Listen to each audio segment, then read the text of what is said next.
Olá, continuando o nosso bate-papo de processo penal, principalmente nessa parte do conceito do processo penal, eu gostaria de destacar aqui um debate muito importante que perpassou todo o século XX, que é o debate a respeito do objeto do processo penal. Hoje, nós, processualistas penais mais contemporâneos, temos aí grandes críticas a uma teoria geral do processo. E fazemos essa crítica porque, muitas vezes, a teoria geral do processo foi uma tentativa de transposição dos conceitos do processo civil para dentro do processo penal. E como nós sabemos, o processo civil ele foi construído num momento muito oportuno da história, onde os conceitos da economia, os conceitos econômicos, eles foram transpostos para dentro do direito. Então, transpor conceitos de processo civil para processo penal, nós corremos o risco aí de estar confundindo o objeto final do processo. Porque o processo civil ele lida com relações privadas, relações que têm fundo econômico, enquanto o processo penal não lida com relações privadas, ele lida com uma relação de liberdade. O seu objeto final é a pena criminal, algo que tem aí o condão de retirar a liberdade de um sujeito. Então nós temos que tomar muito cuidado, e os autores hoje em dia têm esse cuidado, chamam a atenção para isso, de que nós não devemos transpor conceitos de processo civil para processo penal. Devemos construir um processo penal baseado nos nossos próprios pressupostos. Eu indicaria, inclusive, para vocês, a respeito desse assunto, a excelente obra do professor Aury Lopes Júnior, Fundamentos do Direito Processual Penal, uma introdução crítica, que tenta reconstruir uma teoria do processo penal a partir da Constituição de 1988 e não a partir de critérios que são retirados aí, teoricamente, da teoria geral do processo civil. Mas é muito importante que nós recuperemos esse debate para que nós pensemos o nosso objeto do processo penal. Os autores mais críticos hoje, inclusive, gostam muito de dizer que o objeto do processo penal é um acertamento, o accertamento dos italianos. Ou seja, existe uma relação conflituosa na sociedade, aconteceu um crime e a sociedade ela deve acertar essa situação, verificando os melhores pressupostos para consertar o problema social que foi criado. Inclusive aqui entrariam critérios de justiça restaurativa, que estão iniciando no nosso país, inclusive por pressão do Conselho Nacional de Justiça, o CNJ. Nós ainda temos um modelo de justiça criminal fortemente baseado na justiça retributiva, que pensa a justiça criminal em torno do criminoso, do crime acontecido, onde a vítima ela acaba sendo uma personagem esquecida no processo penal. Hoje nós estamos falando que um processo penal ele deveria trazer a vítima para o centro das atenções. O criminoso não deveria ser tanto o centro das atenções, mas a vítima. A restauração das condições de vida da vítima deveria ser esse centro. E a partir do momento em que nós pensamos dessa maneira, nós podemos inclusive repensar o objeto do processo penal. Não apenas a aplicação da pena criminal àquele que praticou um ilícito, mas a restauração das condições de vida perdidas por uma vítima de um delito. Vejam, portanto, que aqui também existe uma questão paradigmática, também existe aqui um approach. Se eu parto de uma justiça de modelo retributivo, o objeto do processo penal é a aplicação da pena ao criminoso. Se eu parto de uma justiça de modelo restaurativo, eu estou falando então, como objeto do processo penal, eu estaria falando na restauração das condições de vida da vítima. Isso modifica profundamente o objeto, a partir do conceito, a partir do approach que eu utilizo para me aproximar do processo penal.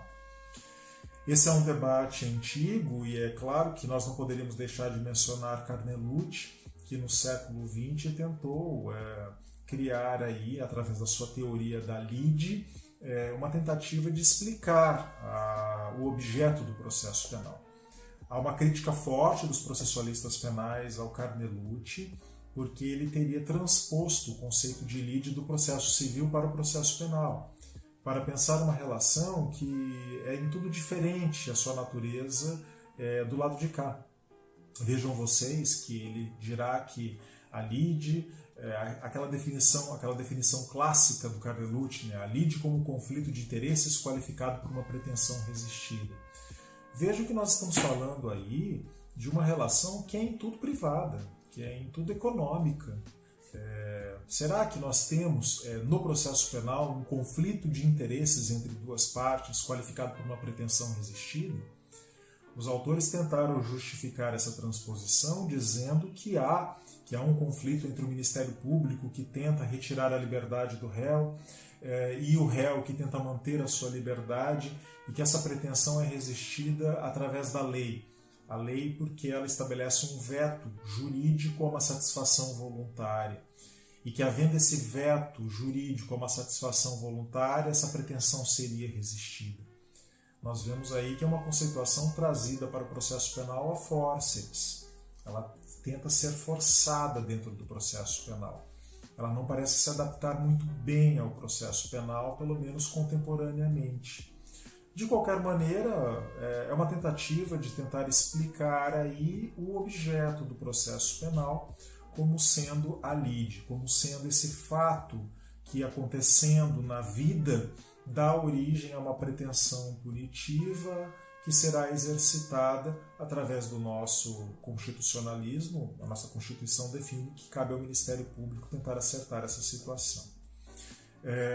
Vejam que houve contestação dentro do próprio processo civil a essa teoria carneluciana. O Liebman, por exemplo, Enrico Túlio Liebman, ele afirmava que isso que o Carnelucci chama de litígio, de lide, deveria ser considerado litígio, que é o todo, dentro do qual a lide seria somente aquela parte do litígio, ou seja, do fato total, que é levada ao juiz através do pedido na petição inicial. Então eu posso contar para o magistrado na inicial um fato na sua totalidade, mas ao final eu destaco apenas um pedaço desse fato controvertido e peço para o magistrado menos do que o todo contado. E aí eu tenho a estabilização do objeto do processo através do pedido, não através do fato contado. É uma outra tentativa que faz uma crítica ao Carnelucci por dentro do processo civil, mas que consegue reforçar o pensamento de Carnelucci. E por quê? Porque, vejam, essa teoria do Liebman, ela também ela encontra muito respaldo no processo civil, porque no processo civil existe a estabilização do objeto lide, do objeto do processo através do pedido. Mas no processo penal isso não acontece. O Ministério Público não pode narrar um estupro e pedir, ao final, apenas a condenação por uma lesão corporal. Ele não pode narrar um roubo e, ao final, pedir a condenação apenas por furto. Porque o que estabiliza o objeto do processo penal não é o pedido, é o fato. Nós dizemos que um réu ele se defende de um fato que lhe foi imputado na denúncia. Enquanto no processo civil eu me defendo do pedido. O pedido é o grande definidor da lide, enquanto no processo penal o fato é o grande definidor da lide processual penal, se nós continuarmos utilizando essa definição. Tanto é assim que nós temos ali no Código de Processo Penal as figuras da emendatio libelli, do artigo 383 do Código, e a figura da mutatio libelli, do artigo 384 do Código de Processo Penal. Então, nós temos a seguinte definição.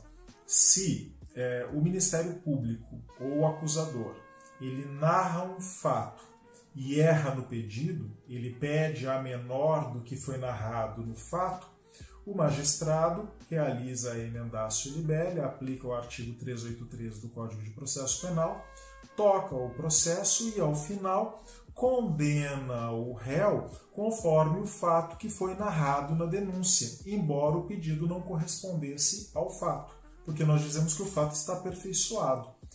Haverá aí prejuízo para a defesa? Dizemos que não. E por quê? Porque a defesa se defende do fato.